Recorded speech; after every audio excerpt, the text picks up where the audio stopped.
Eh bien, bonjour, bonjour pour ce webinaire où je suis avec Bernard Baron de Arctus. Voilà, j'aurai le plaisir. De toute façon, on va revenir un petit peu sur cette présentation. On laisse les gens un peu s'installer. Vous êtes, je crois, plus de 200 à vous êtes inscrits. Donc, c'est assez incroyable pour cette rentrée, mais c'est normal. On a des sujets, on a des défis. On va en parler avec vous.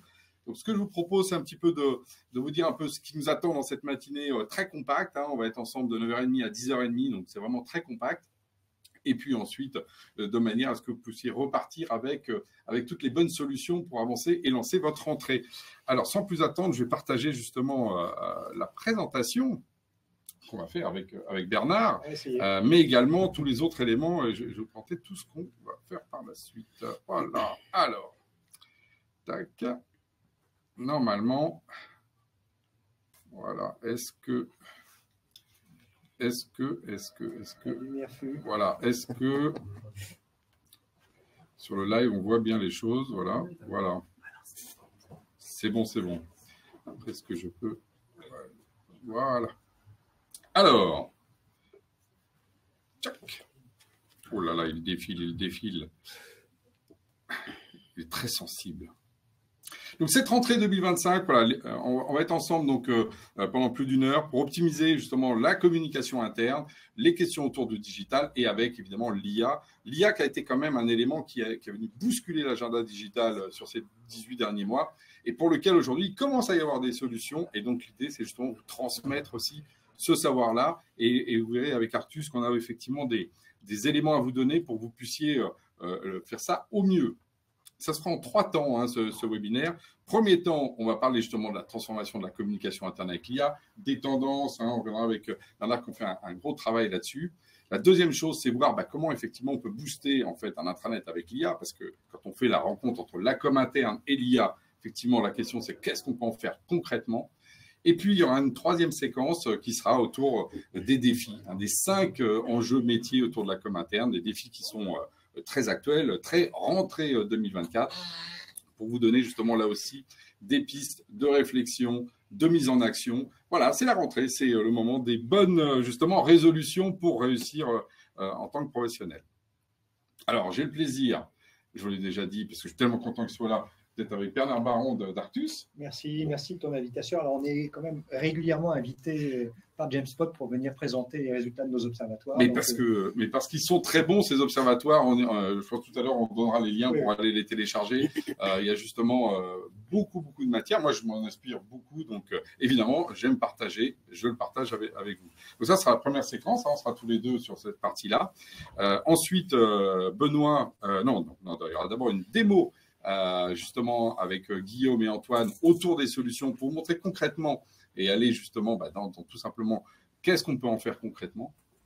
Et ensuite, Benoît viendra clore ça avec les défis. Alors, il ne sera pas avec nous ici, il sera dans l'autre studio. Vous savez, on est justement en multi-site ici à Montreuil, d'où je vous parle aujourd'hui. Mais vous avez bien compris, Jamespot, on est dans le digital, on est un petit peu partout, dont Montreuil. Donc, sans plus attendre, je vous propose de lancer cette première partie avec cette question de transformation de votre communication interne avec les IA et de voir quelles sont les tendances en innovation. Et pour ça, j'ai donc invité effectivement le plaisir d'organiser ça. Encore une fois, effectivement, avec toi, Bernard et Arctus, suite à l'observatoire que vous avez fait sur le travail hybride et augmenté. Mais je préfère te donner la parole tout de suite pour que tu nous dises ce qu'il en est. Et puis, nous donner la synthèse, effectivement, de ce qui en est ressorti de tout ça. Allons-y. Je t'en prie. Merci. Donc, si tu avances d'un cran, ça me permet de déjà vous dire rapidement qui on est. Donc, Arctus, nous sommes une société de conseil. Notre terrain de jeu, c'est le digital interne. Donc, on accompagne nos clients sur la transformation digitale interne. Donc, ça veut dire, et ça depuis 20 ans, que on aide nos clients à mettre en place, rénover leurs intranets. Alors, intranet, c'est le plus mauvais mot qu'on ait trouvé pour décrire tout un tas de réalités, mais on n'en a pas trouvé de meilleur. C'est vrai. Donc, intranet, digital workplace, employee experience platform, bon voilà, tout un tas de réalités et on intervient plutôt auprès de moyens et grands clients sur des projets français et internationaux pour accompagner la mise en place de ces intranets, travailler sur la gouvernance, travailler sur le change management. Et effectivement, comme tu l'as dit, l'IA est venue bouleverser tout ça depuis 18 mois, donc ça va être l'objet de notre échange. Donc voilà, nos clients sont plutôt des moyennes et grandes entreprises françaises et internationales.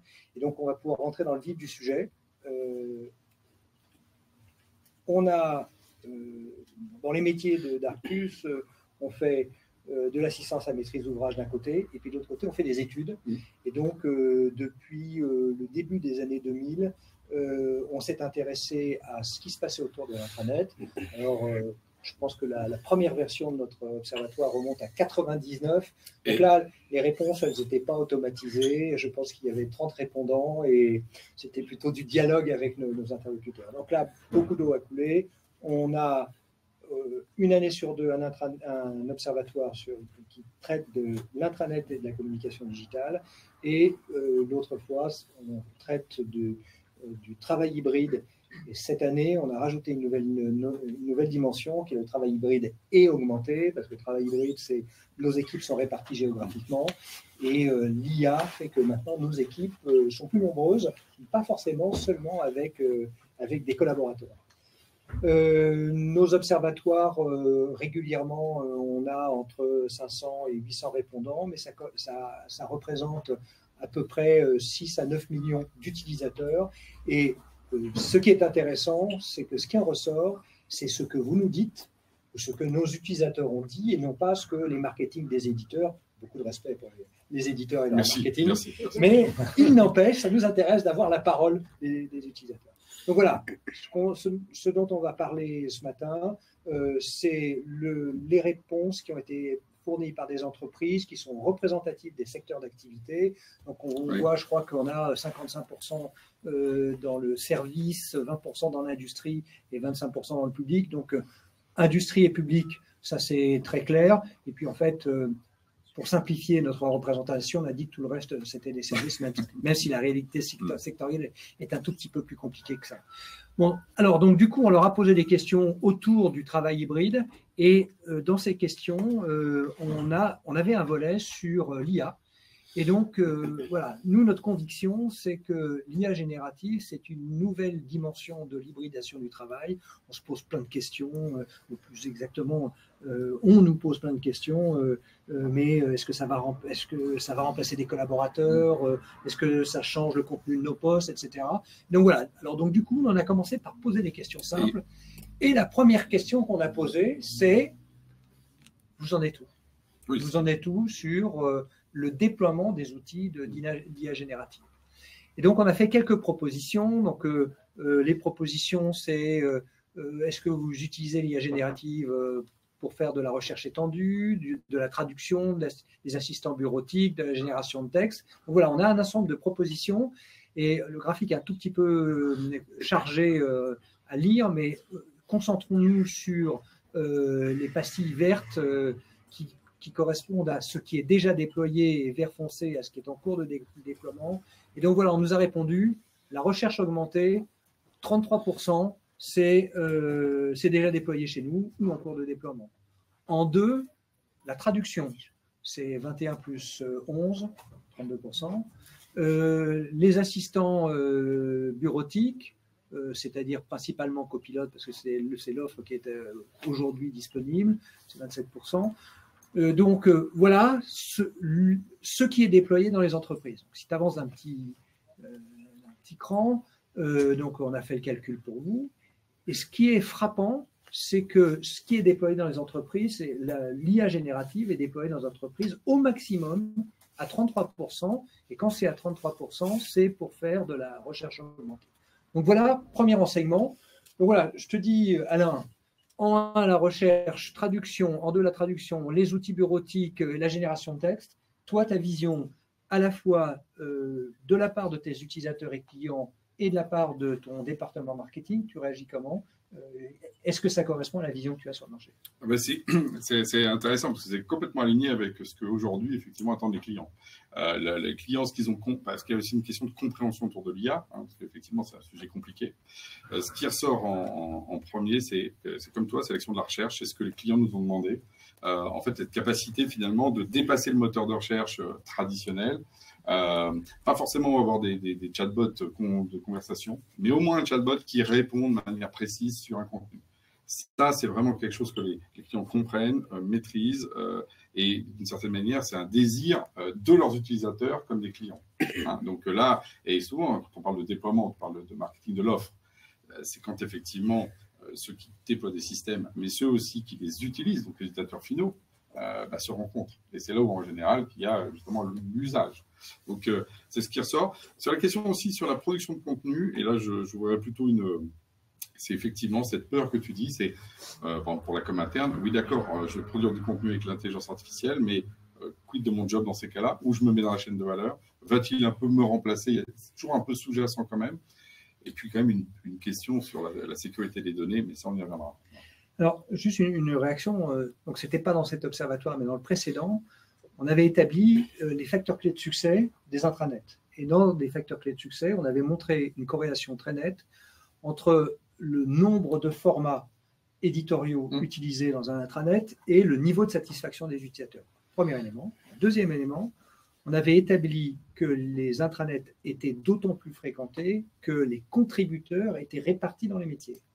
Et donc, il y a les situations où la contribution est faite uniquement par la com et la RH en centrale, premier stade. Deuxième stade, com et RH avec leur réseau dans toute l'entreprise. Et troisième stade, on onboard tous les contributeurs de tous les métiers.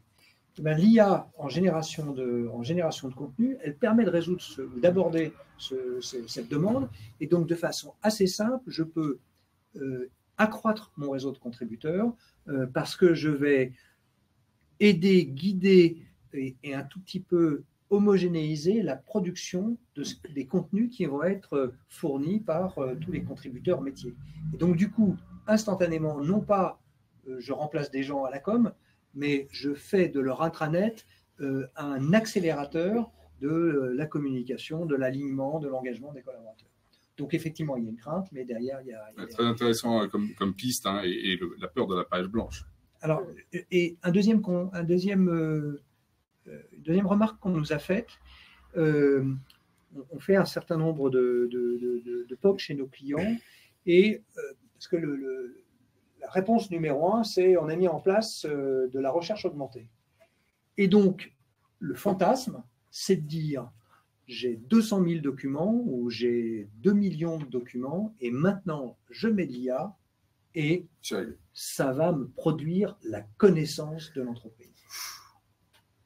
Alors, ce que nous disent nos utilisateurs, toi c'est du marketing, on sait bien, mais nous, ce que nous disent nos utilisateurs, c'est ça ne marche pas. Juste, ça ne marche pas. On a essayé, et nos clients ont essayé Copilot, c'est remarquable, mais sur la recherche, ça ne produit pas cet effet magique.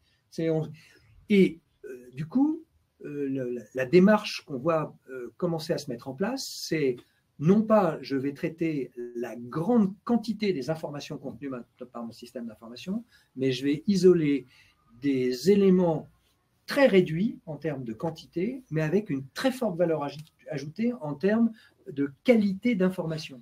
Et donc, du coup, nos clients nous disent, on ne va pas faire du moteur de recherche amélioré, on va faire des bots sur des îlots de données dont on sait que c'est de grande qualité. Il y a un élément dont on sait que c'est de grande qualité dans toutes les entreprises, c'est le référentiel de procédure, le référentiel qualité. Par défaut, c'est quelque chose de qualité.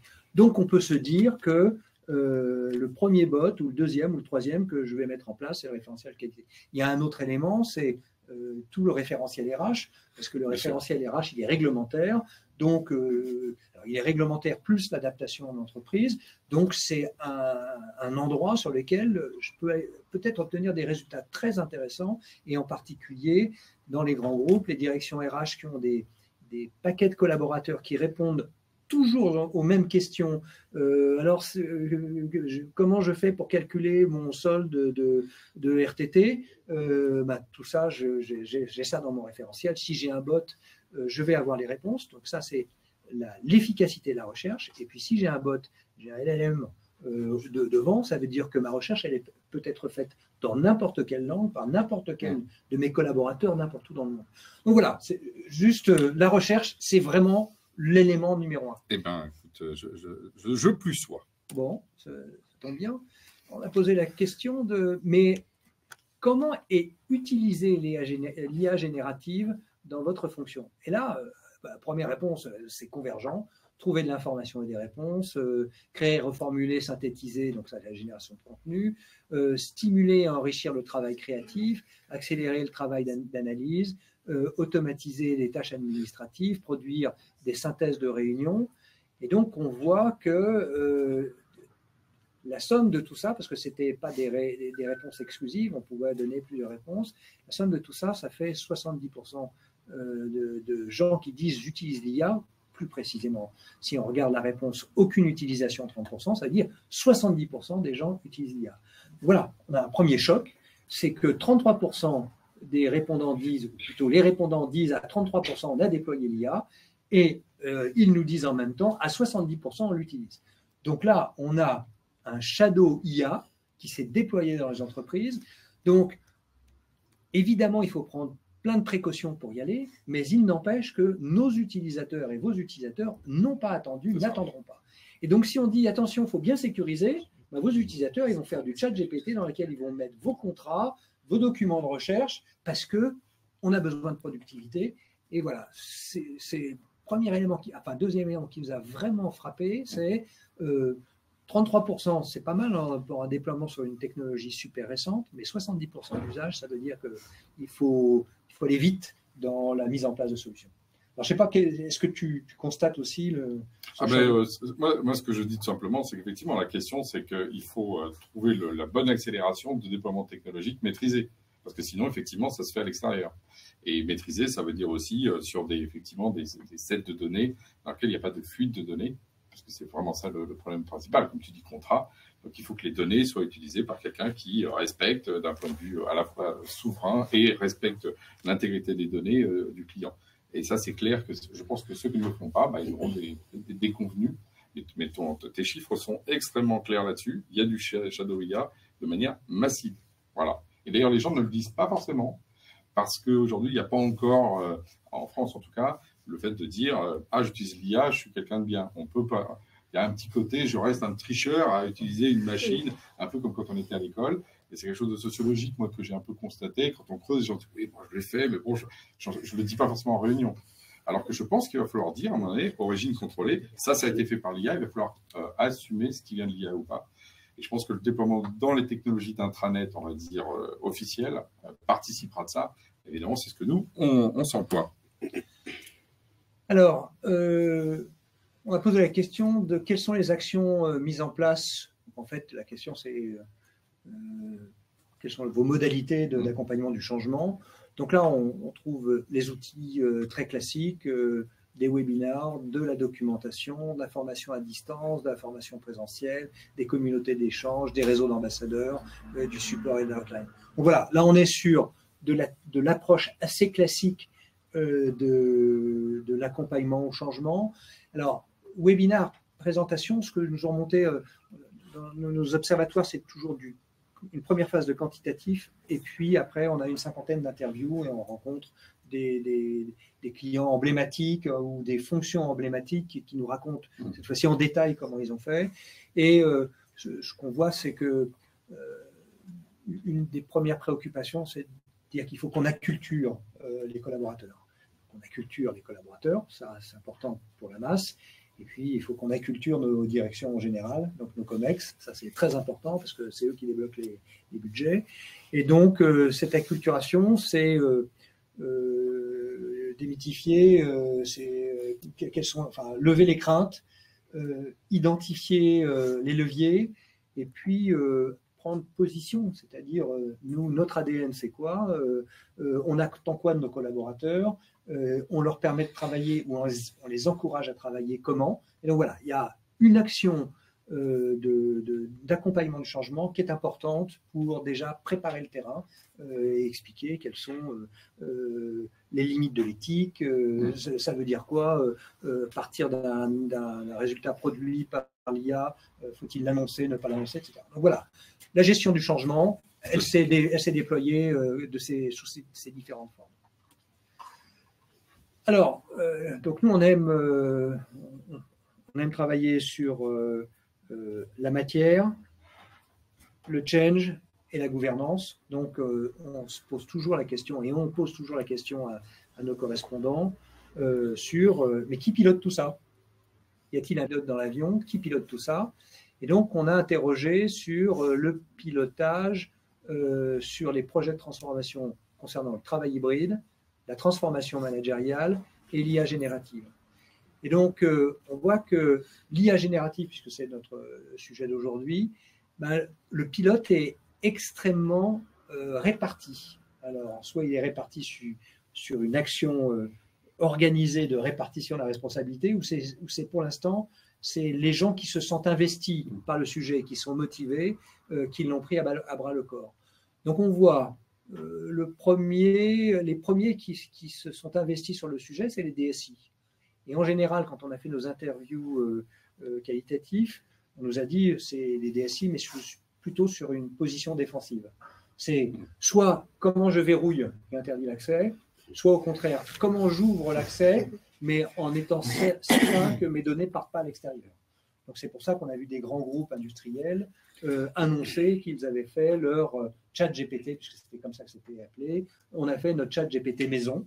Donc, ça veut dire qu'en couche en dessous, j'ai un OpenAI et je travaille avec cet élément-là, puis je mets en front quelque chose qui ressemble à un chat GPT. Et donc, les DSI en un. Ensuite, on a l'innovation.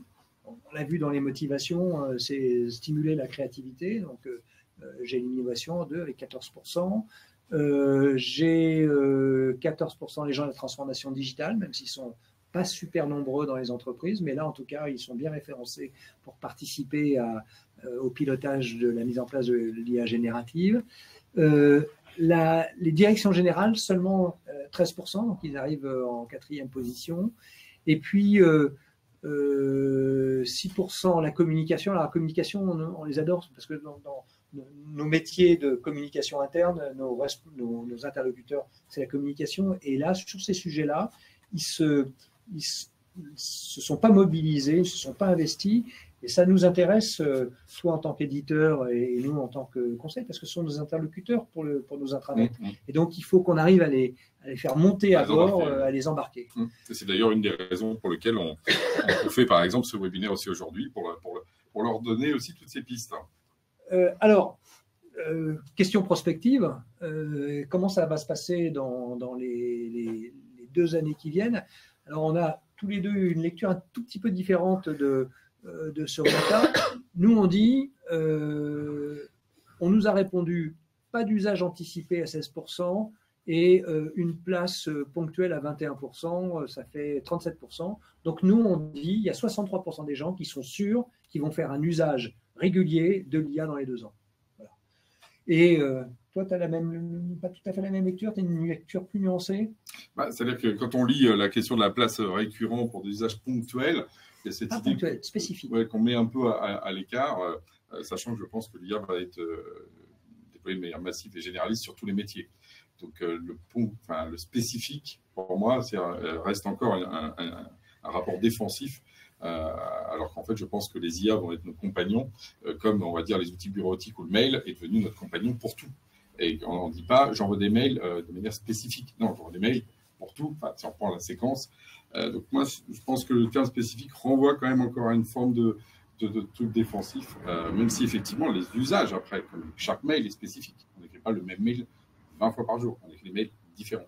Donc c'est là où l'avenir nous le dira, mais c'est ça. Non, mais toi comme moi, on est convaincus que ça va aller très vite. Oui, et il y a quand même les taux d'adoption sont un peu colossaux. Comme tu l'as dit tout à l'heure, 30%, 70%, on voit rarement ça, mais c'est aussi parce qu'on a un substrat digital aujourd'hui qui permet de déployer ça. Le cloud et la diffusion de ces technologies. Alors, comment on fait pour aller plus loin? Alors, pour aller plus loin, donc nous, on vous suggère de télécharger les résultats de nos observatoires. Le téléchargement est gratuit, c'est en ligne, vous avez tout l'historique de nos observatoires depuis qu'ils existent. Donc, n'hésitez pas à aller télécharger les résultats des observatoires parce que déjà, juste les questions vont vous aider. Donc, les questions vont vous aider, puis après, on décrypte les réponses. Alors après, la deuxième étape, c'est d'évaluer. Et là, nous, on pense qu'on est dans une phase intensive d'évaluation.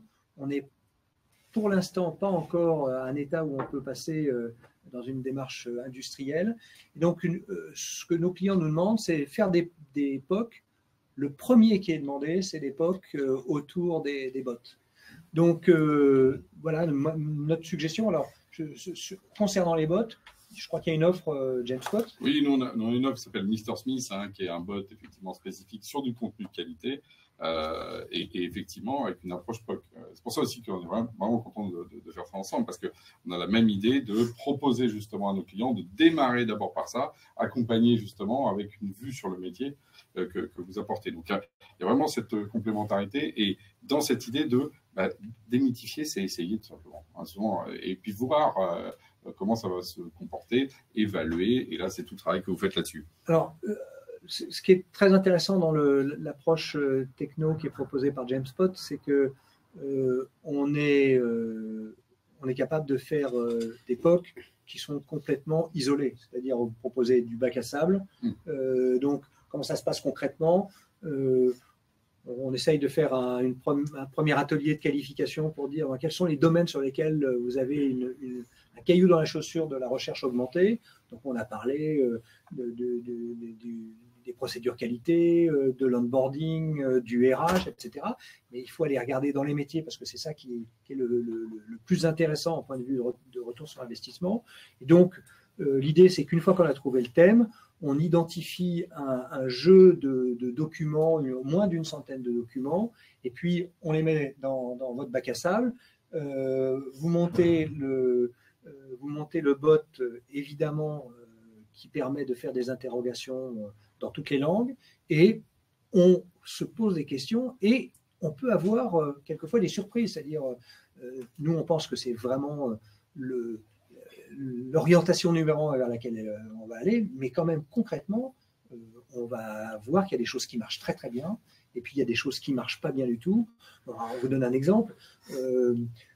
On a été amené à mettre en place ou à évaluer l'efficacité d'un bot pour faire le support des utilisateurs sur des projets SAP.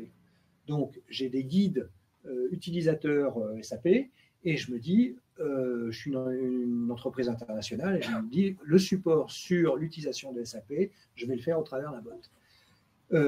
Ça marche pas mal, c'est-à-dire qu'il prend mes questions et l'ensemble des documents qu'il me ramène, 2 à 3 documents qu'il me ramène, sont toujours les documents les plus pertinents. La limite de l'exercice, c'est que si mon document ne contient que des images écran, c'est-à-dire si vous voulez étendre un budget, connectez-vous à SAP, mettez votre login mot de passe, rentrez votre numéro de projet, etc. Si tout ça c'est décrit uniquement par des images écran, la limite du bot, c'est qu'il va bien verbaliser la partie texte qui est dans le PDF, mais sur les images écran, ça va être un peu plus difficile. Et donc, ce qu'on découvre quand on fait ce type d'opération, c'est qu'en fait, l'IA fonctionne un peu comme le SEO dans l'Internet, c'est-à-dire que plus mon document est de qualité et plus mon document a été préparé pour pouvoir délivrer des réponses et non pas être un document lisible, eh bien plus mon bot va être efficace. Et donc, du coup, nos clients se sont dit, j'intègre cette conclusion immédiatement au niveau des équipes projets, où je leur dis, maintenant mes projets, vous devez mettre de la qualité dans la rédaction des documents projets, et donc du coup, on va pouvoir avoir des bots efficaces. Donc, des RAG, de la génération de contenu. Donc là, l'offre, c'est... Donc là, nous, c'est plutôt baguette magique qui s'appelle, qui permet justement de construire. On verra justement juste après, on va pas faire du spoiler sur la suite du webinaire sur lequel on va le montrer. Donc Guillaume et Antoine vont nous montrer justement baguette magique. C'est les magiciens du jour. Et puis la dernière catégorie de POC sur laquelle on nous demande d'intervenir, c'est 70% du marché. Chez 70% de nos clients, il y a du Microsoft Office 365. Donc on nous dit, on voudrait voir Copilot, ChatGPT, Copilot Studio. Est-ce que c'est efficace? Est-ce que ça vaut les 30 € par utilisateur et par mois? Tu as une vision sur cette question? On pourra couper au montage ou pas? Bon, non, okay. Justement, aujourd'hui, d'ailleurs, il y a des études qui montrent qu'il y a un décommissionnement de Copilot aujourd'hui parce qu'il a été déployé en masse. Et je pense que pour le coup, les IA plus dédiées, plus justement par rapport à ça aux besoins, comme ce que nous on propose, qui est sur un segment de marché, sont de toute façon amenées à être sans doute plus pertinentes que l'espèce d'IA généraliste pour tout. À l'heure d'aujourd'hui. C'est vrai que nous, ce qu'on voit, c'est les clients qui ont aussi Copilot et qui viennent voir chez nous comment ça peut être mieux intégré, que ça aille plus vite et tu as parlé prix et ça coûte moins cher. Bon, on a fini. Alors, on finit l'accompagnement sur les accompagnements classiques, maturité digitale des entreprises, identifier des cas d'usage, accompagner la stratégie de mise en œuvre et évidemment évaluer la bonne gouvernance et la gestion du changement autour de l'IA. Voilà, c'était ce qu'on voulait partager avec vous. Mais c'est super. Et on laisse d'ailleurs là le QR code pour que vous puissiez télécharger les observatoires. Très bien, parce que c'est merci. Vraiment. Merci encore Bernard pour tout ça. Alors, on a pris un temps de questions-réponses. On a un petit peu décalé un peu sur le timing parce qu'il y a tellement de choses à dire sur l'IA. C'est vrai que du coup, là, de le faire en 20 minutes, c'est quand même une gageure. Merci encore de peut-être prêter l'exercice. Est-ce qu'on prend une question du coup alors, y a-t-il une question dans la salle en présentiel ou une question en distanciel dans la salle? Non, au-delà d'une question, dans la discussion qu'on a, de ce que vous racontez, nous, on voit bien que c'est en fonction des besoins aussi qu'il ne faut pas s'engager dans l'idée de l'IA parce que c'est à la mode ou parce que ça fait bien, mais à identifier avant ce pourquoi on l'utilise en fait. Et l'idée aussi que mieux déjà par rapport aux demandes qu'on fait, le prompt, mieux il est rédigé, plus on a de chances d'avoir de bonnes réponses de l'intelligence artificielle en face, de bonnes propositions. Et pareil sur l'idée de nous, en amont, déterminer sur les rapports, enfin sur tout ce qu'on écrit, un lien effectivement pour que l'intelligence artificielle le fasse au mieux son travail, en fait. Sur l'idée justement de nos rapports, de nos documents qui soient les plus sérieux et à jour possible, en fait. Anna, petite réaction là-dessus? Je pense que c'est un bon résumé. C'est vrai que c'est un bon résumé. Travailler les besoins. Et c'est vrai que ce qui est nouveau, c'est qu'il faut penser maintenant la production de contenu dans une perspective d'IA. Et ça, c'est vrai que c'est nouveau. Moi, je suis tout à fait aligné avec ton parallèle avec le SEO. D'un coup, on s'est dit, ben oui, en fait, le site web, il faut qu'il soit mangé par Google. Bon, ben là, c'est mangé par les LLM, qui sont ces fameux systèmes qu'ensuite l'IA permet de faire des choses. Et que si le contenu, nous, quand on a fait, parce que nous, on a fait des propres POC avec Mr. Smith pour JetSpot, la première chose qu'on a vue, c'est quand il répondait pas bien, souvent, c'est que le contenu, il manquait un truc. Et on rajoute 3 phrases, etc. Et hop, là, tout d'un coup, le système fonctionne. Donc oui, il y a un travail, du coup, pour les gens de la communication interne et plus généralement des productions de contenu pour s'adapter à l'IA. Une autre question. Pardon, le deuxième commentaire, c'est quand vous parlez d'identifier les cas d'usage, c'est clé. Et le problème, c'est que si nous, en tant que prestataire, on vient vers vous en disant « Bon, alors, vous voulez faire quoi avec votre IA ?» Normalement, il n'y a pas de réponse. Donc, il faut s'y prendre autrement, c'est-à-dire il faut commencer à interroger pour pouvoir identifier où sont les difficultés, où sont vos îlots de données de qualité, parce que déjà, ça c'est pas mal. Où sont les îlots de données qui servent à la production? Et donc, à partir du moment où vous commencez à poser les questions de cette façon-là, hop, vous faites émerger les cas d'usage qui sont propres à votre entreprise. Donc, il y a des cas d'usage généralistes, mais quand même, il y a un petit travail en amont, parce que sinon on ne servirait plus à rien. Il y a un petit travail en amont pour faire émerger tout ça. C'est joli, faire émerger les îlots de qualité pour faire émerger votre métier, c'est une très jolie formule. Voilà. Pascal? Oui, juste une question. Vous dites retravailler justement le contenu, en fait, les documents. Est-ce qu'il y a des règles à respecter? Ou c'est simplement enlever les images et c'est quoi? S'il y a 2-3 règles à donner pour justement augmenter la qualité du contenu pour faciliter les IA? Alors en fait, il ne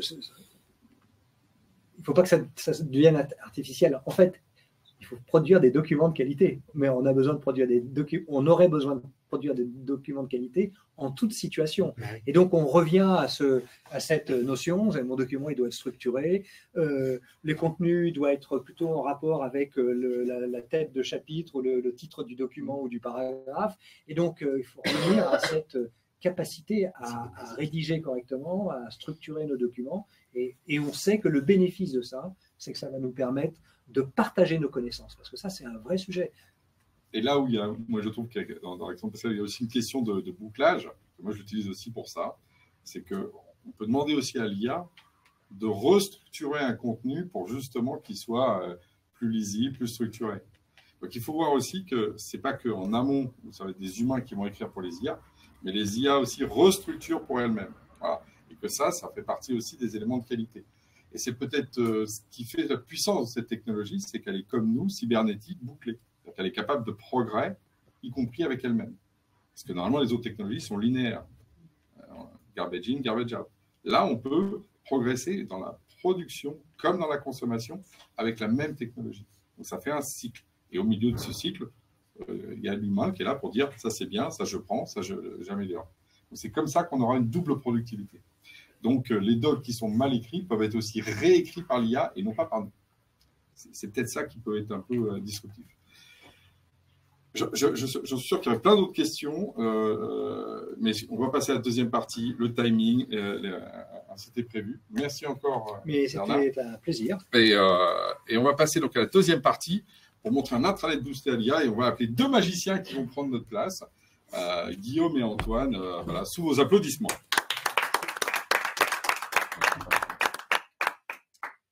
Bonjour à toutes et à tous. Bonjour, bonjour.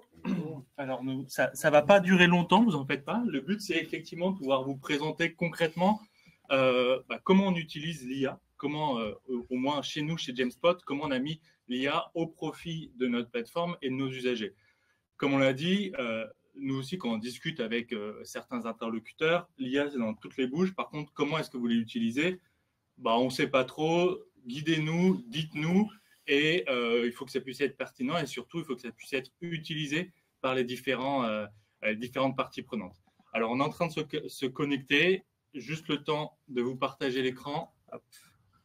Et pour meubler, on fête les Apollinaires aujourd'hui. Donc, voilà, s'il y a des Apollinaires quelque part, bonne fête. Donc, ce que vous voyez, c'est qu'on essaie de mettre la plateforme Jamespot. Donc, c'est une plateforme démo. Ne faites pas trop attention au contenu. Hop. Attendez, excusez-moi, du coup, c'est le temps de... Je vais peut-être revenir. Voilà, je vais faire autrement. En fait, on a deux partages d'écran, donc je vais le désactiver. Je vais revenir plutôt sur l'écran qui est ici. Ce sera plus simple. Hop. Et on sera tout bon. Et en plus, c'est tactile. Voilà, tactile, c'est parfait. Magnifique. Enfin, le Jamespot n'est pas tactile, mais mon écran est tactile. Pour vous présenter rapidement, donc moi je suis directeur commercial au sein de Jamespot et Antoine est responsable d'équipe au sein justement de l'équipe commerciale également. Donc en fait, ces sujets, on les a très régulièrement auprès de nos interlocuteurs parce que c'est le mot que tout le monde a à la bouche. Et en fait, on va avoir trois outils. On a décliné l'IA sur trois, on va dire, usages différents. Et c'est vraiment là-dessus que nous, on va vouloir s'appuyer. Alors, on va rester assez haut niveau, c'est-à-dire on ne va pas rentrer dans les détails. Si vous avez des questions techniques, etc., on vous encourage pour nos clients à vous rapprocher de votre CSM, de votre responsable commercial. Et pour les autres, vous pourrez prendre contact directement sur notre site internet, par exemple, pour réserver une démo ou même sur le chat, vous aurez Alexandre qui va pouvoir vous guider. Vous voyez donc une démo, un espace démo d'une plateforme type Jamespot. Le premier usage, c'est celui de la baguette magique. La baguette magique, c'est peut-être l'un des usages les plus simples, mais finalement qui est assez important parce que ça va vous permettre de restructurer un texte. Et tout ça au sein même de notre plateforme. Voilà, donc là, on arrive sur un article. Donc là, l'idée, c'est qu'en fait, si vous voulez à un moment donné, faire la veille sur des sujets, si vous voulez justement résumer, développer justement des contenus, vous allez par exemple aller sur le web, juste ici. Alors attendez, excusez-moi si je... Voilà, hop. Donc vous tapez par exemple Jamespot. Voilà, on va dans l'actualité tout simplement. Ah, excusez-moi, c'est là. Je suis obligé de tourner un peu la tête, voilà, pour voir l'écran. Hop, Jamspot. C'est parfait. Donc là, on parle de l'avenir des solutions collaboratives. C'est très bien. On veut justement le repartager pour de la veille directement en interne. Ah bah merci. Magnifique. Donc, on va pouvoir sélectionner, par exemple, ce contenu qui est juste ici. Donc, voilà, je vais reprendre directement les éléments. C'est parfait. On va faire un copier-coller. On va aller directement sur un article Jamspot. Et à partir de là, on va remettre les éléments. L'idée ensuite, c'est qu'on a la petite baguette magique, si je remonte un petit peu juste au-dessus, qui va me permettre, voilà, on la trouve très facilement, qui va me permettre de faire différentes choses. Donc en fait, si je veux par exemple résumer ce contenu, pour avoir quelque chose de plus condensé directement pour mes équipes, je vais cliquer directement sur ce petit bouton. Et en fait, la machine va se mettre en route, très facilement l'IA. Et à partir de là, plutôt que justement de passer une demi-heure à reprendre les éléments clés justement du contenu, l'IA va travailler de manière intelligente et va me proposer un résumé pertinent directement du contenu. Là, ça charge un peu, mais c'est plus rapide, forcément. Voilà, là, c'est la connexion aussi qui est un petit peu lente. Concrètement, en fait, ça va pouvoir résumer des articles. Ça a l'usage, c'est on nous balance des infos toute la journée. Je ne sais pas pour vous, nous, sur de la veille, par exemple, il y a des infos, on clique, on nous partage le lien de l'article et c'est à nous ensuite de faire notre propre interprétation. Là, ça va pouvoir justement permettre de gagner du temps. Il y a un autre usage aussi, c'est que tout le monde n'est pas forcément à l'aise avec la grammaire, l'orthographe. Tout le monde n'est pas un Voltaire ou autre pour écrire des textes. Et quand vous demandez à votre réseau, vos collaborateurs de s'exprimer, il peut y avoir aussi des frontières. Un exemple, on a un outil au sein de Jamspot qui vous permet justement de faire remonter de l'information, de l'idée, par exemple, des idées au niveau du terrain pour choisir justement quels sont les projets qu'on peut lancer en 2025. Et on a eu un de nos clients qui disait nous, on va l'ouvrir à tout le monde. Par contre, voilà, on sait que tout le monde n'a pas un niveau d'orthographe irréprochable. Et ça pourrait aider justement certains utilisateurs à mieux structurer leurs pensées. Ils écrivent un texte, ils demandent à la baguette magique de le structurer, de le synthétiser, et on arrive sur quelque chose de beaucoup plus acceptable. Ça, c'est le premier exemple. Le deuxième exemple d'usage, ça va être sur un bot que nous, on a appelé Jamsbot, et qui est directement ici accessible dans le Messenger, donc dans la conversation un peu chat. Ce bot, il est très généraliste, il est ouvert à tout Internet. Vous lui demandez ce que vous voulez, il va aller chercher, l'information. Et donc, au lieu de sortir de votre écosystème Jamspot ou applicatif, vous allez rester. Ça a deux vertus. Un, vous maîtrisez où vont vos collaborateurs en termes de sites. Et deux, ça participe aussi à l'usage des plateformes. Un gros sujet, c'est comment est-ce que nos utilisateurs viennent régulièrement sur les plateformes, comment ils se nourrissent de l'information institutionnelle qui est aussi partagée par nos clients. Eh bien, si vous leur mettez des outils directement dans cette plateforme, ça leur permet aussi de ne pas naviguer sur 36 000 outils et d'avoir ça. Et donc là, on a demandé quels sont les jours fériés, les noms des jours fériés. Voilà, il est en train de nous le chercher. On a l'armistice... c'était un vendredi 29 novembre de 1918, etc. Jusque-là, je pense que vous avez déjà vu ces outils par ailleurs. La vraie force, nous, c'est de le ramener au sein d'une application qui est celle de Jamspot et de la mettre et de l'offrir, de la proposer à tout le monde. Le troisième outil, qui est Mr. Smith, qui est un outil qui a été racheté fin de premier semestre par Jamspot. Lui, c'est complètement, c'est pas complètement différent, c'est un parti pris qui est qu'il y a des IA généralistes qui vont aller chercher de l'info partout sur Internet. Sauf que vous ne maîtrisez pas cette information-là.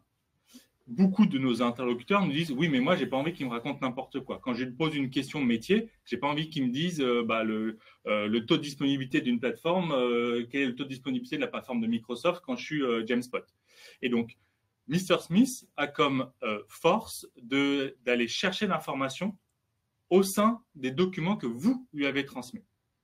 Donc, c'est du document PDF, etc., du texte. Ça peut être des liens ou des sites web. Il va aller chercher l'information sur des sites web, mais ça peut aussi être des vidéos. Et donc là, l'usage, il est non pas infini, mais il est beaucoup plus spécifique. Si avec Jamsbot, vous avez du généraliste, ici, vous avez un expert et un spécialiste. Il ne doit pas se tromper. Quand vous posez des questions type taux de disponibilité de la plateforme Jamspot, il va vous donner l'information que vous lui avez donnée. Si sur un site web, par ailleurs, c'est faux, eh ben, il n'ira pas chercher cette information. Donc, on peut se féliciter des 99,5%. Et pareil, si elle doit changer, vous la mettez à jour. L'avantage aussi d'un Mr. Smith, comme c'est le cas où vous maîtrisez, en fait, vous l'éduquez, c'est que vous pouvez avoir plusieurs Mr. Smith. Comme ce qui a été dit précédemment, l'erreur, c'est de balancer 1 million de documents et ça va piétiner, il ne va pas savoir où aller chercher. Vous créez un Mr. Smith RH, vous créez un Mr. Smith commercial, vous créez un Mr. Smith produit tech, etc. Chacun va avoir la maîtrise de l'information qu'il va vouloir donner. Et donc, à partir de là, en fonction de votre navigation, de là où vous allez être sur le site, sur votre plateforme, vous allez avoir une réponse qui est associée au contenu, en tout cas associée au thème sur lequel vous êtes. Et ça, c'est des demandes que nous, on voit de plus en plus. C'est des demandes d'usage qui sont extrêmement forts. On a un client qui nous dit bah, « moi, j'aimerais bien que mes commerciaux qui ont des tablettes, etc., quand ils sont en vente, ils puissent avoir l'information directe sur quelles sont les fonctionnalités de ce produit, est-ce qu'on fait ça, est-ce qu'on ne fait pas ça ?» On a des avocats ou de parties juristes qui nous disent bah, « nous, on veut avoir aussi des réponses rapides sur ce genre de sujet. » Bref, il y a plein de cas d'usage et à chaque fois, par contre, on ne veut pas une information fausse. On va être 100% certain que l'information est juste. Donc ça, c'est un point particulièrement important. Là, on le voit au sein de l'interface GenSpot. Par contre, Mr. Smith, il peut être aussi dans une bulle, c'est-à-dire que vous pouvez aussi le mettre sur votre site Internet.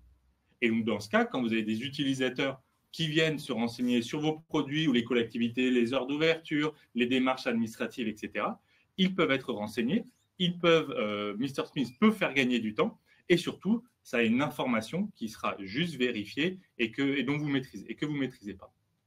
Donc, voici grosso modo les 3 types d'usage de l'IA au sein de l'intranet et du collaboratif.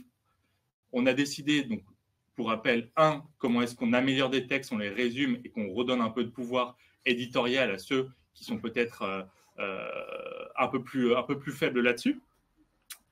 J'utilise aussi, donc je suis aussi faible là-dessus. Deuxièmement, c'est le GemSbot. C'est comment est-ce que j'ai un assistant qui est ouvert sur tout Internet et qui peut me répondre à toutes les questions possibles. Et je l'intègre dans mon interface, comme ça, je fais aussi venir les gens et je les fais rester. La rétention est aussi très importante sur ce genre d'outil.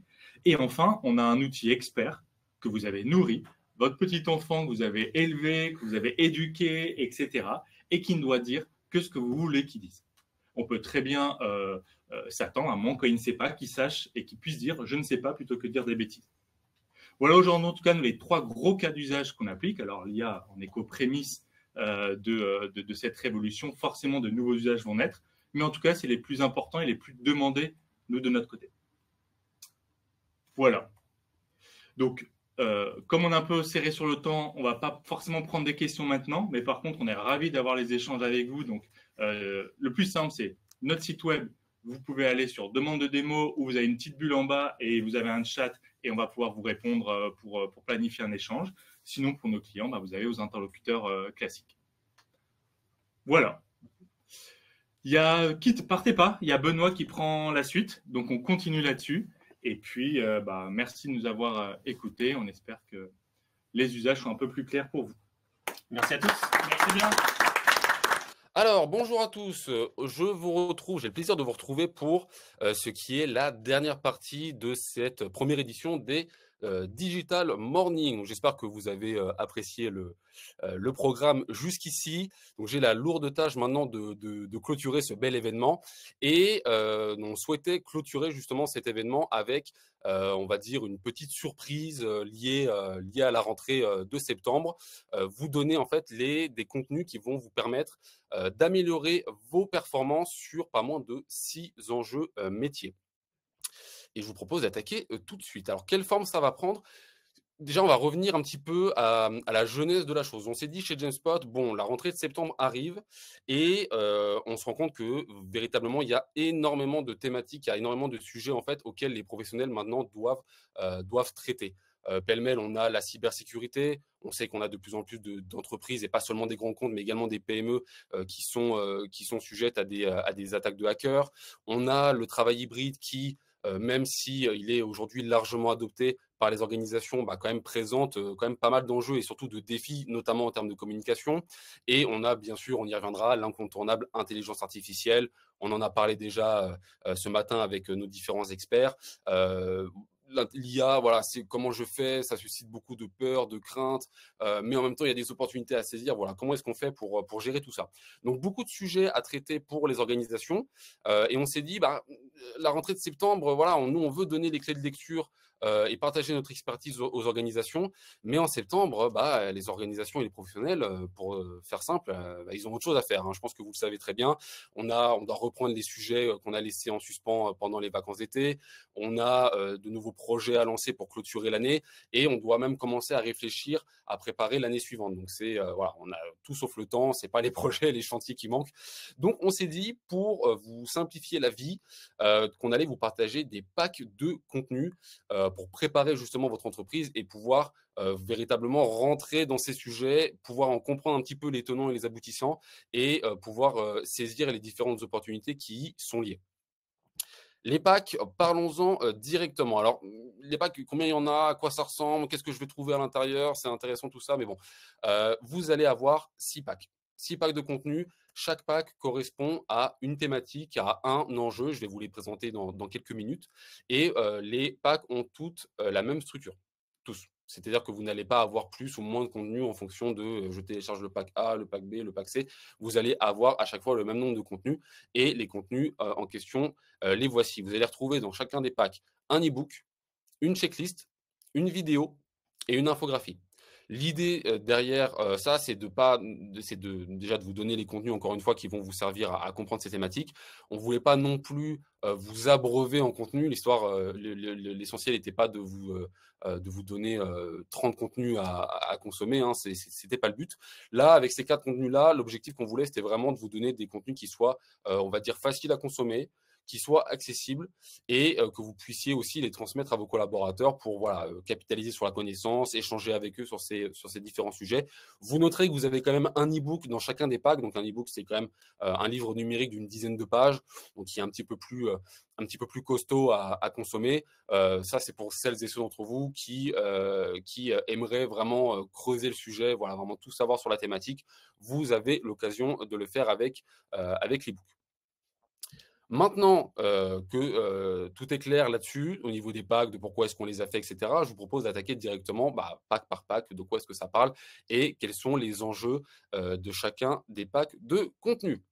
Le premier pack porte sur l'engagement collaborateur. On le sait aujourd'hui, un collaborateur qui est désengagé, c'est un collaborateur qui va avoir tendance à s'éloigner de son entreprise, qui va être moins motivé, qui va produire des résultats qui vont être moins satisfaisants et qui va à l'arrivée tout simplement partir. Voilà. Et donc, un collaborateur qui démissionne, c'est un collaborateur, c'est des coûts financiers qui sont plus importants pour l'entreprise, ce sont des coûts RH, c'est un processus, donc c'est davantage de temps investi.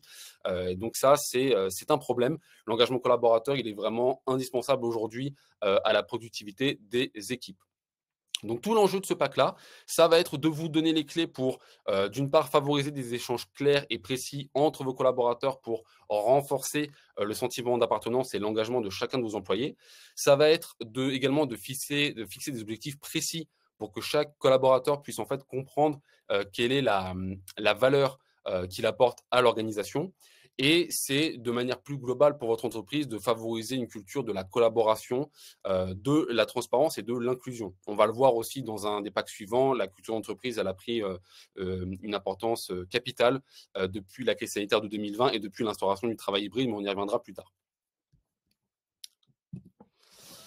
Deuxième pack, je pense que aucun d'entre vous ne sera surpris sur cette thématique, la communication d'entreprise. La communication d'entreprise qui est absolument essentielle à tous les niveaux, que ce soit pour la coordination des collaborateurs, pour l'engagement, pour la vision de l'entreprise, pour sa pérennité, pour la productivité.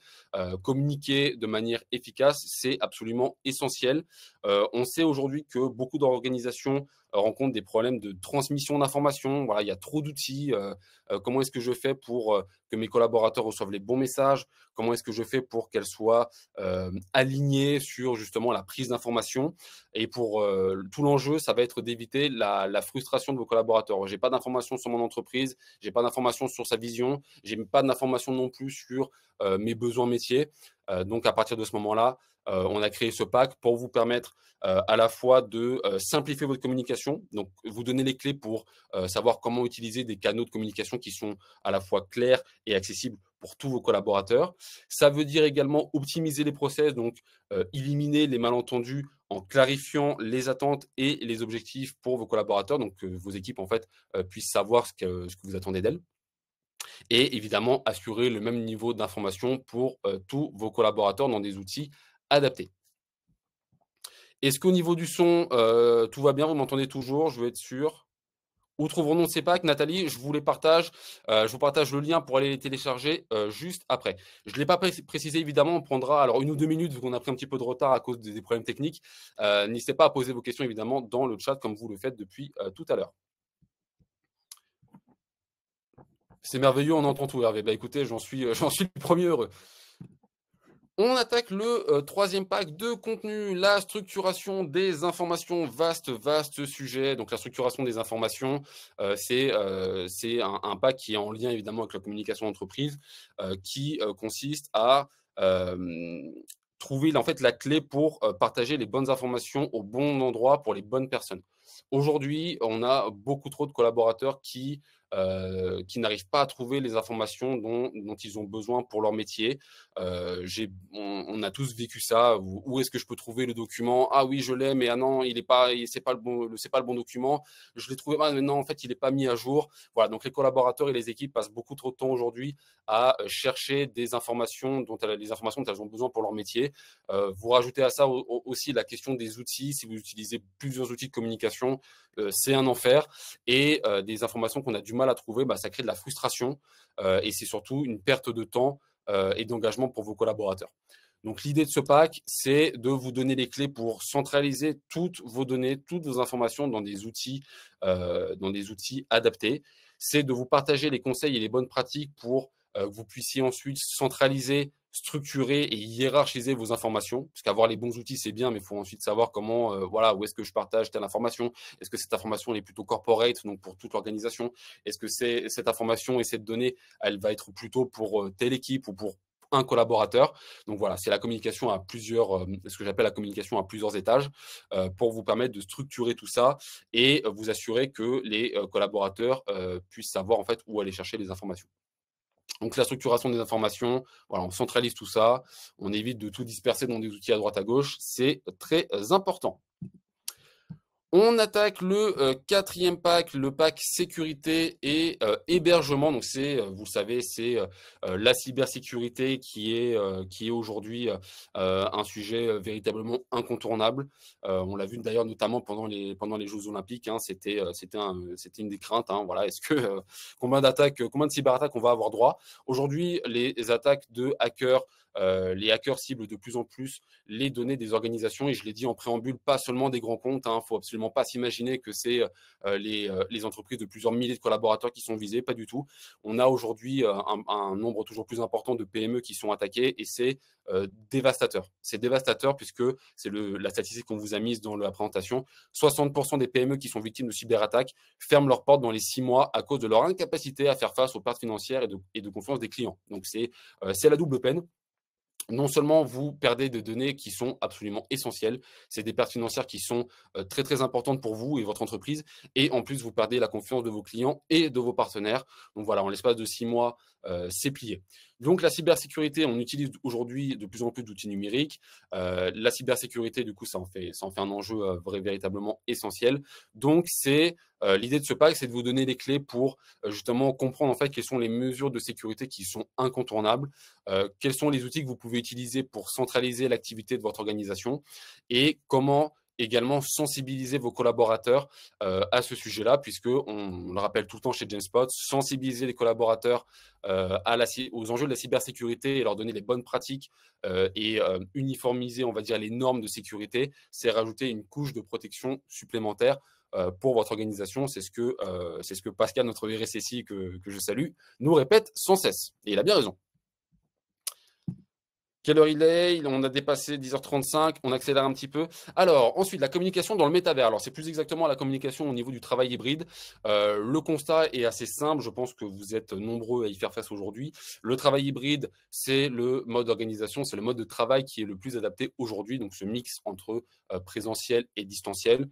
C'est un mode d'organisation qui présente moult et moult avantages, autant pour l'organisation que pour les collaborateurs. Flexibilité, on a un équilibre réduction du stress, un équilibre vie professionnelle, vie personnelle qui est meilleur. Faire attention quand même, mais globalement, il est meilleur. Mais il y a quand même un problème, c'est qu'on se rend compte que les collaborateurs, aujourd'hui, ils ont quand même un sentiment de déconnexion auprès de leur entreprise. C'est-à-dire qu'ils se sentent généralement seuls.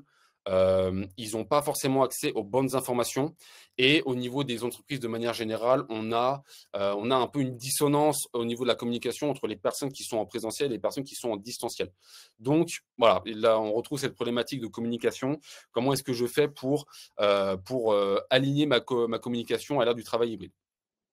Donc, l'enjeu de ce pack-là, ça va être de vous donner les clés de lecture pour adopter les bons outils pour renforcer votre communication en temps réel. Pas seulement la communication corporelle, mais la communication en temps réel.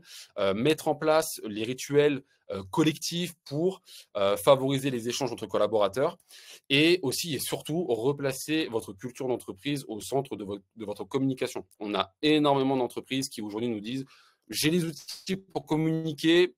Mais j'ai l'impression que voilà, ma culture d'entreprise qui fait l'identité de mon organisation, j'ai pas la place, j'ai pas les outils pour justement la replacer au cœur du jeu et pour que mes collaborateurs puissent ensuite se l'approprier. Donc là, on retrouve la problématique dont je vous ai parlé plus tôt au niveau de l'engagement des collaborateurs. Donc voilà, comment communiquer à l'heure du travail hybride, c'est tout l'enjeu de ce pack. On termine avec voilà, le sujet dont tout le monde parle depuis un an et demi et à raison, l'intelligence artificielle, donc l'IA. Donc là, c'est vraiment un vaste sujet. On a des réactions très diverses au niveau des professionnels qui font appel à nous. Déjà, il y a un manque de compréhension sur les opportunités de l'IA. Ok, c'est bien, mais ouais, il y a beaucoup d'outils. Le secteur se développe, mais à vitesse grand V. Voilà, qu'est-ce que je peux faire, moi, pour adopter cette technologie-là? À quoi ça va me servir surtout? Et on a aussi très important, on a un enjeu au niveau de la compréhension des collaborateurs. Je l'ai dit en préambule, l'IA, ça suscite beaucoup de réactions différentes. Vous allez avoir des collaborateurs qui sont super enthousiastes, magnifique, l'IA, mais oui, magnifique, c'est la nouvelle révolution, il faut absolument l'utiliser, il faut adopter des outils basés sur l'intelligence artificielle à toutes les sauces. Et puis, vous allez avoir des collaborateurs qui disent non, mais moi, l'IA, jamais, ça va me remplacer. Ça va anéantir la valeur que j'apporte à mon entreprise. J'ai même pas envie d'en entendre parler. Le problème, c'est que l'IA, c'est un enjeu de compétitivité qui est essentiel aujourd'hui, puisque c'est une étude que j'ai lue il n'y a pas très longtemps, qui disait que 63% des PME françaises qui investissent dans l'IA le font par peur de perdre un avantage compétitif par rapport à leurs concurrents. Donc, tout l'enjeu de ce pack-là, ça va être de démystifier l'IA, de vous donner les clés pour comprendre ce que fait l'IA au niveau de votre organisation et surtout au niveau de votre communication, de comprendre quelles sont les opportunités qui s'offrent à vous et de vous donner les clés pour réussir à placer l'IA au cœur de votre débat d'entreprise, d'amener vos collaborateurs justement à explorer les outils qui existent et les opportunités qui peuvent en découler au niveau des usages. Est-ce que vous m'entendez toujours? Est-ce que c'est clair pour vous? Là, on a vu ensemble un petit peu les différents packs qui vous attendent. Et je voulais terminer, avant que vous posiez vos questions, par les webinaires. Donc, on va organiser une série de webinaires de septembre à décembre sur ces différentes thématiques. Donc, toutes les thématiques des packs que je viens de vous présenter, vous allez pouvoir assister à des webinaires qui vont vous partager conseils et bonnes pratiques. Donc, c'est nos différents experts Jamespot et nos partenaires également qui vont vous partager tout ça. Et on commence directement le 26 septembre à 10h. Donc, ce sera un webinaire 100% en ligne, pas de présentiel, sur comment engager vos collaborateurs à la rentrée. Donc, ce sera animé par Claire et Julie de notre service client et qui sera, si je ne dis pas de bêtises, accompagné par notre partenaire Global qui propose un outil d'animation de réunion à distance. Donc, n'hésitez pas à vous inscrire dès aujourd'hui. Ça commence le 26 septembre et vous aurez également toute une série de webinaires, comme je le disais. Donc, n'hésitez pas à vous inscrire à la newsletter Genspot pour ne rien rater, à la fois au niveau des contenus que nous allons vous partager. On partage énormément de contenus chez Genspot au niveau donc checklist, vidéo, infographie. Il y en a pour tous les goûts. Et également pour ne pas rater les opportunités liées à nos webinaires. Très bonne journée et à bientôt.